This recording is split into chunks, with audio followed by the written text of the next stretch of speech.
So while we do that, sir, there are large projects going on throughout the state in terms of overall destinations for tourists, new destinations. Now, these are not entirely new, sir. These are existing destinations, but we are upgrading them to an international, and if not international, at least to a national level, where if you look at the Mawkdok, 51 crores worth of skywalk and tourist hub is being created. It is tendered out, work is started, and we're hopeful that it will be completed within the next couple of years. This will be the longest cantilever in the country, sir. And therefore, this is a great project, and it will completely change the tourism inflow in Mawkdok area. Similarly, in Mandalgiri, sir, there's a 30 crore tribal heritage experience center which we are creating on the right side, on the top.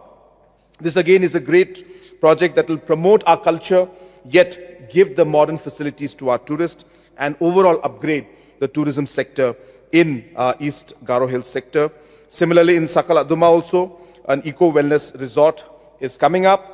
On the right side below, there is the Rain and Bamboo Museum in Mawsynram. Again, this also, as the Honorable Member himself mentioned, the construction is started and we hope to complete it soon. So like this, there are many other projects going on. I could not give all the numbers, but this is what is happening next. So this is recently in Sohra, where we got additional funds from PM Divine. Sir, just to share with you, again for PM Divine, there's a normative allotment that every state gets.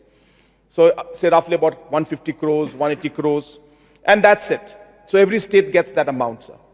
But the Honorable Minister has got his own quota of about 200 crores. And he can give that funds to different projects or to a state as he desires. So he decided that he will give this additional amount which is in his quota to one state. And he had some kind of an unofficial discussion with different states, and he took presentations from different states. And I'm happy to inform you, sir, after seeing our presentation, the Honorable Minister decided that the amount that was there for this year under his quota, that this entire amount he will give for the Sohra project under PM Divine for Meghalaya. And sir, you can see on the left side that this will have the Sohra Experiential Center. That is a picture you can see on the top part, where you will have a very nice amphitheater, different facilities for tourists. This is also undergoing the tendering stage. And there are multiple projects within this 233 crore project that has been sanctioned.